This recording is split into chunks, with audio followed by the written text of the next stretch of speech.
श्री चैतन्य महाप्रभु के प्राकट्य दिवस। तो भगवान श्री चैतन्य महाप्रभु इस धराधाम में क्यों अवतीर्ण हुए हैं, आज के इस शुभ दिवस पर कुछ बोलने का प्रयास करें। इसके ऊपर कुछ शास्त्रीय तत्व जो एक्चुअली वास्तव में भगवान श्री चैतन्य महाप्रभु के प्रकट होने का एक अंतरंग कारण और एक बहिरंग, एक एक्सटर्नल रीजन और एक इंटरनल रीजन। तो एक्सटर्नल और इंटरनल रीजन क्यों, इसमें कुछ आंतरिक विशेष बात है। तो पहला हम इसके ऊपर चर्चा करेंगे कि चैतन्य महाप्रभु क्यों इस धरित्री पर, इस पृथ्वी पर अवतीर्ण हुए थे, और चैतन्य महाप्रभु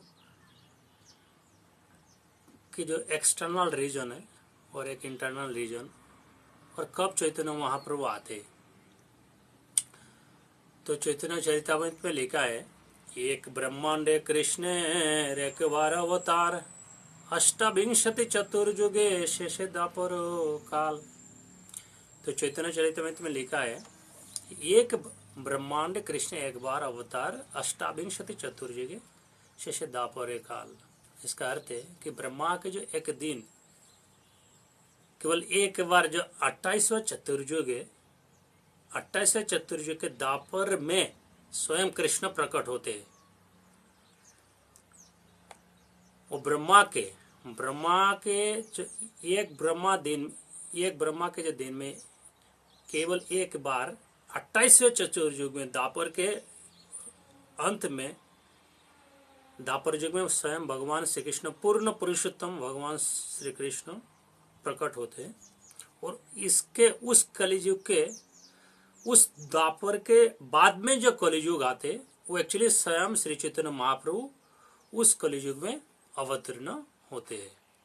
जैसे यतिचांश कलामंश कृष्णस्त भगवान स्वयं, यहाँ स्पष्ट करते हैं कि एक्चुअली यतिचांश कलापंश कृष्णस्त भगवान स्वयं।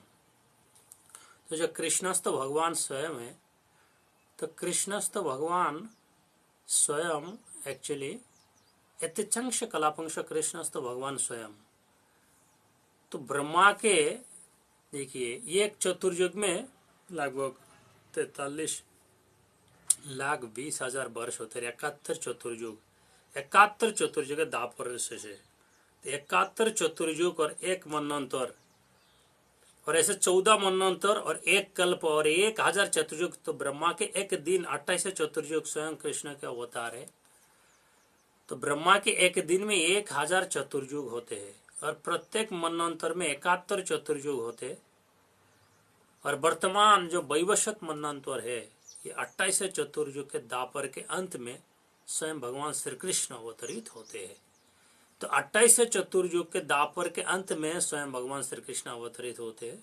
और ऐसा ब्रह्मा के एक दिन में केवल एक बार होता है, और ब्रह्मा के एक दिन में केवल एक बार होता है।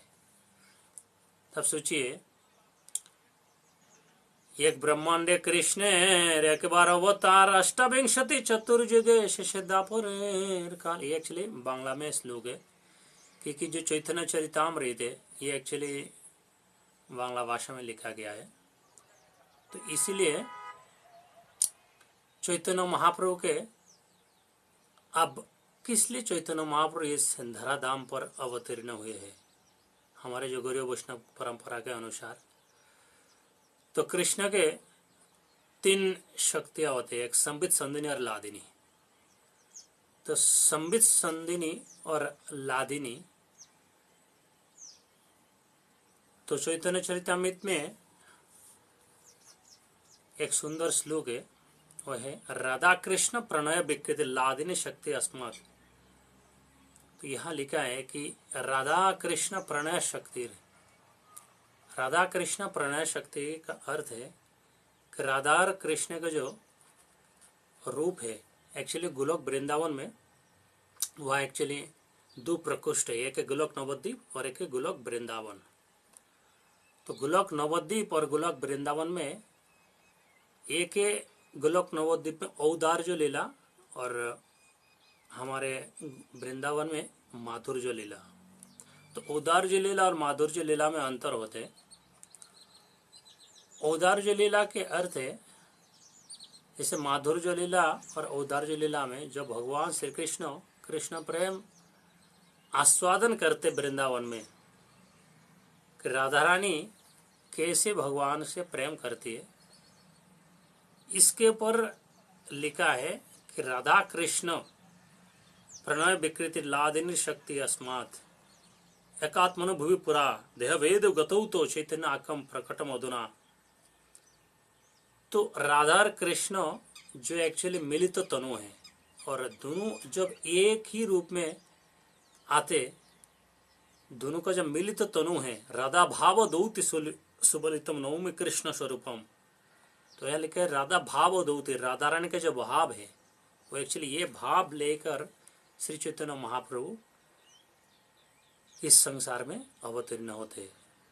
क्योंकि राधा रानी जब लादिनी, जो संबित संदिनी और लादिनी, तो संदिनी शक्ति का जो प्रकट शक्ति है लादिनी, संबित संदिनी और लादिनी, तो लादिनी आनंद देने वाली शक्ति है। ये शक्ति जब पूर्ण रूप से व्याप्त होती है तो वह श्रीमती राधा रानी के रूप में प्रकट होती है। एक्चुअली ये लादिनी शक्ति अस्मात्, तो भगवान की जो तीन मुख्य शक्तियां बताई जाती है, संबित संदिनी, संबित और लादिनी। तो लादिनी शक्ति ये आनंद देने वाली है, और ये शक्ति जब पूर्ण रूप से व्याप्त होती है तो श्रीमती राधा रानी के रूप में प्रकट होती है।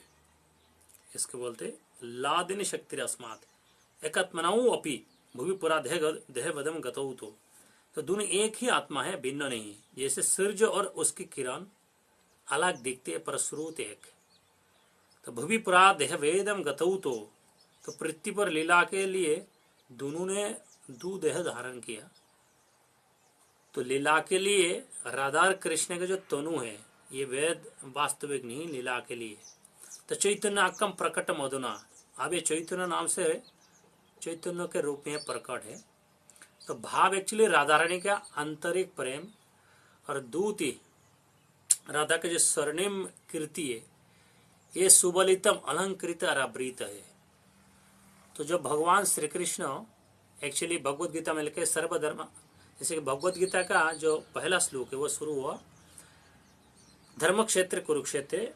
तो भगवान श्री कृष्ण जब द्वापर में आए थे, तो द्वापर में आने के बाद भगवान श्री कृष्ण एक्चुअली भगवत गीता के जो 65 18 अध्याय के 65 से हम सर्वधर्मान परित्यज्य मामेकम शरणम व्रज हम तम सर्व पापे मोक्षयिष्यामि मा शुचिर। तो भगवान श्री कृष्ण द्वापर युग में प्रकट होने के बाद भगवान श्री कृष्ण जब बोले कि एक्चुअली इस धराधाम से कृष्ण सदाम उपगत धर्म ज्ञान आदि विषय, तो जो भगवान श्री कृष्ण जब इस धराधाम से अप्रकट हो गया और इस संसार से चले गया अपने कृष्ण सदाम उपगत धर्म ज्ञान आदि में सब कुछ लेकर, तब आध्यात्मिक जगत में जाने के बाद भगवान श्री कृष्ण ऐसे सोचे कि मैं तो सबको बताकर आया सर्वधर्मान परित्यज्य मामेकम शरणम व्रज अहम त्वाम सर्व पापे मोक्षयिष्यामि, कि तुम सब कुछ सारे पापों से मुक्त होने के लिए केवल मेरे ही शरण में आओ और सारे सर्वधर्मन परित्यज्य हो।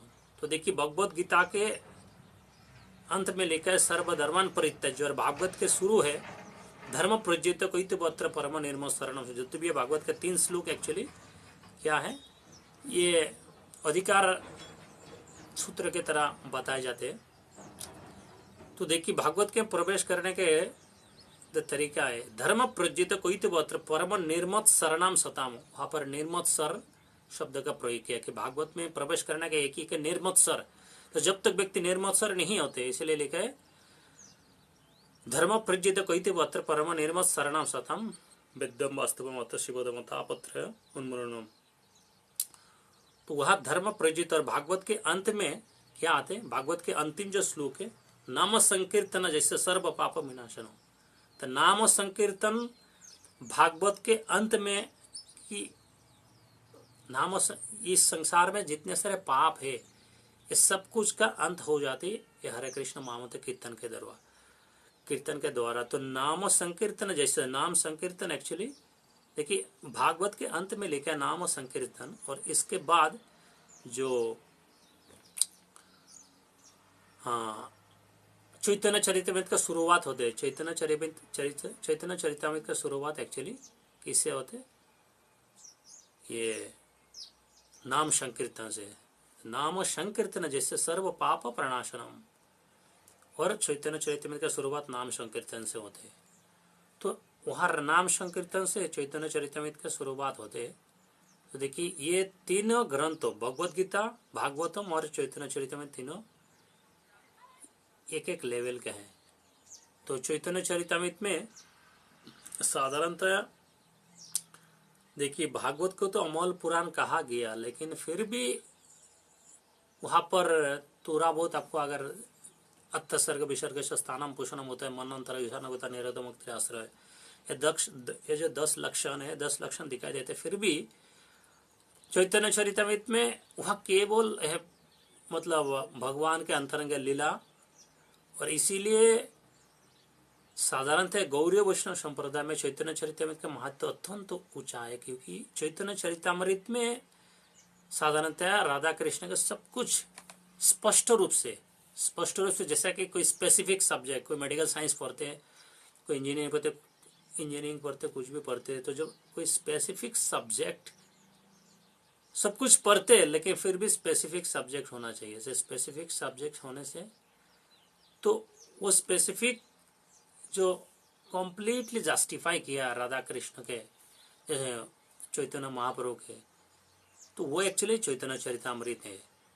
सब कुछ पढ़ते हैं लेकिन फिर भी एक सब्जेक्ट में मास्टर, तो वो चैतन्य चरितमृत में, इसीलिए इसको PhD लेवल का ग्रंथ बोलते गौड़ीय वैष्णव संप्रदाय के। तो लिखा है जब चैतन्य महाप्रभु कृष्ण सदाम उपगत धर्म ज्ञान आदि भी सब, भगवान अपने धर्म सब कुछ लेकर जब आध्यात्मिक जाम पर चले गए, तो फिर वहां जाने के बाद भगवान ऐसे सोचने लगे एक्चुअली वास्तव में मैं जो बताकर आया कि सर्वधर्मान सब कुछ परित्याग, सर्वधर्मान परित्यज्य मामेकम शरणम व्रज हम तम सर्व पापेभ्यो मोक्षयिष्यामि मा शुचो। तो इसके बाद चैतन्य महाप्रभु कैसे शरणागत होना है, ये शरणागत हुई बे जहर तहार प्रार्थना सुने श्रीनंद कुमार। तो तहार प्रार्थना सुने श्रीनंद कुमार के अर्थ है कि एक्चुअली चैतन्य महाप्रभु और कृष्ण का अंतर देखिए, शरणागति सिखाने के लिए ही एक्चुअली श्री चैतन्य महाप्रभु एक्चुअली इस कलियुग में धराधाम में अवतीर्ण हुए। शरणागत ही वे जहार, इसे भक्तिविनोद ठाकुर गाते, तहार प्रार्थना सुने श्रीनंद कुमार। तो भगवान उन्हीं की प्रार्थना सुनते जो शरणागति जिनके भीतर है। तो आप सोचिए चैतन्य महाप्रभु एक्चुअली इस धराधाम में अवतीर्ण होने का एक तो है कि राधा भाव दौत सुबलित नौमी कृष्ण स्वरूपम, राधार महिमा, ये बंगाली में भक्तिविनोद ठाकुर गाते कि राधार महिमा प्रेम रस सीमा जगत जानात के, राधा का जो महिमा है, जो राधा ने कैसे भगवान श्री कृष्ण से प्रेम करती है, वो एक्चुअली इस संसार में कौन बताएंगे? तो कृष्ण स्वयं ही बताने के लिए चैतन्य महाप्रभु के रूप में आया कि प्रेम ही अप्रेम का सर्वोच्च परिणाम है शरणागति। तो इसलिए शरणागति ही प्रेम का सर्वोच्च परिणाम है, क्योंकि आप रास पंचाध्याय पढ़ेंगे वो एक्चुअली हमारे प्रवेश का जो व्यक्ति हम नहीं, तो इसलिए चैतन्य भक्तिविनोद मानस देह जोग चिमूर अर्पिल त्वाबद नंद किशोरो, मानस देह गेह जो कुछ भी है वो नंद किशोर के चरण में अर्पण करने के लिए। तो इसलिए बताया मानस देह गेह जो चिमूर अर्पिल त्वापदे नंद किशोरो। अब सोचिए वहां पर राधा रानी के भाव को प्रकटित करने के लिए केवल चैतन्य महाप्रभु, ये एक्चुअली मुख्य कारण है और गौण है कि इसके साथ साथ इस संसार के 3 कारण हैं। इसके साथ साथ इस संसार के लोगों को, हमारे चैतन्य चरितामृत में और एक श्लोक है, चिरकाल नहीं करी प्रेम भक्ति का दान। चिरकाल मतलब ये जो चतुर्युग, ये 71 चतुर्युग दापर के अंत में जो भगवान श्री कृष्ण स्वयं आते, इसके ठीक बाद में ही जो चैतन्य महाप्रभु आते, ये ब्रह्मा के एक दिन में। तब सोचिए उसके बाद जो चैतन्य महाप्रभु आते वो केवल पूर्ण अवतारी, अवतार नहीं, अवतार और अवतारी में अंतर होते। तो ये अवतारी स्वयं चैतन्य महाप्रभु एक्चुअली इस कलियुग में अवतीर्ण हुए हैं। तो ये चैतन्य महाप्रभु राधा और कृष्ण का मिलित तनु है। तनु अलग है लेकिन एक, जैसे अद्वैत सिद्धांतों में सब कुछ एक समझते, सर्वम खलिदम ब्रह्म, और सब कुछ एक। तो इसलिए बदंती तत्ववेद यत् ज्ञानम अद्वयम, वहाँ अद्वयम शब्द ब्रह्मति परमात्मनि भगवान इति शब्द थे। तो भागवत एक्चुअली अद्वैत तत्व को अस्वीकार नहीं किया, क्योंकि प्रेम में दोनों एक होना पड़ते हैं। इसीलिए भागवत में अद्वैत तत्व, जो अद्वैतवाद सिद्धांत तो उसमें भी वो भी है, लेकिन फिर भी एक प्रकट रूप तो होना चाहिए। भाव एक है लेकिन शरीर देह वेदव गतौ, तो भाव एक है लेकिन फिर भी शरीर अलग है। एक ही सौर से लाइट किया लेकिन दो बाल भय अलग। इसी तरह राधा कृष्ण के मिलित तनु है श्री चैतन्य महाप्रभु, लेकिन भाव एक ही है, शरीर केवल अलग था द्वापर में, और कलियुग में एक है, वो है मिलित तनु श्री चैतन्य महाप्रभु स्वयं। इसलिए राधा कृष्ण, इसलिए भगवत चैतन्य चरितामृत में और एक श्लोक है, अनर्पित चरिम चिरात करुणा अवतीर्ण करो हरिपुरट सुंदर कदम्ब संदीपित। कि अनर्पित चरिम चिरात, अनर्पित चरिम चिरात के अर्थ है कि अनर्पित अनादिकाल से ये जो कृष्ण प्रेम है, ये अनादिकाल से एक्चुअली राधा कृष्ण के जो प्रेम चैतन्य महाप्रभु एक्चुअली नहीं बांटे, क्योंकि 71 चतुर्युग के अंत में, दापर के अंत में केवल एक बार आते हैं श्री चैतन्य महाप्रभु।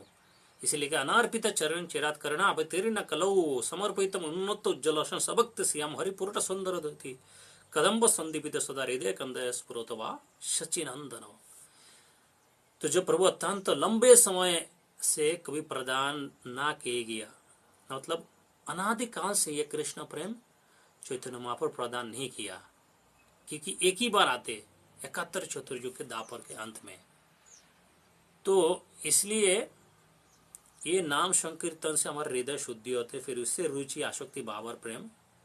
तो वृंदावन में जैसे कि आप किसी को गुलाब जामुन खिलाए और कूद खाए, कूद खाने से तृप्ति तो होते, लेकिन औदार्य लीला में दूसरे को गुलाब जामुन खिलाए तो वो है औदार्य, वो है संकीर्तन आंदोलन। आप प्रचार करें और कूद बैठे उसका आस्वादन करें, तो दोनों होना चाहिए, प्रचार और आचार। मतलब गोष्ठीनंदी और भजनानंदी, तो दोनों होने से ही एक्चुअली ये सिद्धांत स्थापित होते हैं। तो इसलिए चैतन्य महाप्रभु के आज के जो ये तिथि है, ये अत्यंत महत्वपूर्ण तिथि है, जिसके कारण एक्चुअली श्री चैतन्य महाप्रभु प्रकट हुए। और कैसे शरंग शरणागति, और शरंग शरणागति नवविध भक्ति के एक अंग है नाम जाप। तो ये एक अंग करने से ही नाम संकीर्तन, जैसे सर्व पापो प्रणाशनम, की संपूर्ण कलियुग में ये पाप के युग है, तो इसलिए ये सब कुछ नाम से, इसलिए गोलोक नवद्वीप औदार्य धाम और गोलोक वृंदावन माधुर्य धाम है। तो इसलिए बाह्य कारण था नाम संकीर्तन के प्रचार, प्रेम भक्ति का दान और कलियुग के जीवों का उद्धार, और आंतरिक कारण श्री कृष्ण की इच्छा की ये श्रीमती राधा रानी के प्रेम समझे, ये जानना कि राधा रानी को उनसे प्रेम करने में कैसा आनंद मिलता है, और आपने इस सौंदर्य का अनुभव राधा की दृष्टि से करना। तो ये है चिरकाल नहीं करी प्रेम भक्ति दान, अनार्पित चरिम चिनाथ करुणा अवतीर्ण कलो हरिपुरट सुंदर कदम्ब संदीपित सदा हृदय गंधर स्फुरतवा सचिनंदन। और राधा कृष्ण प्रणय विकृति लादिनी शक्ति अस्मत् एकात्मनोपि भुवि पुरा देह बदेम गतौ तो चैतन्याकं प्रकटमधुना तद्वयम चैकम आप्तम राधा भाव दौति सुबलित नौमि कृष्ण स्वरूपम। ये कृष्ण के ये जो प्रेम है राधा रानी के, क्योंकि प्रेम में देखिए देह भेद गतौ, तो भाव एक है लेकिन शरीर अलग है। तो चैतन्य महाप्रभु एक ही शरीर में दोनों देने के लिए, भाव भी और आध्यात्मिक जगत में हमारे स्वरूप भी। इसीलिए चैतन्य महाप्रभु के प्रकट होने का ये कारण था। हरे कृष्ण कृष्ण कृष्ण हरे हरे, हरे राम राम राम हरे हरे। ये गीता के श्लोक है। और फिर से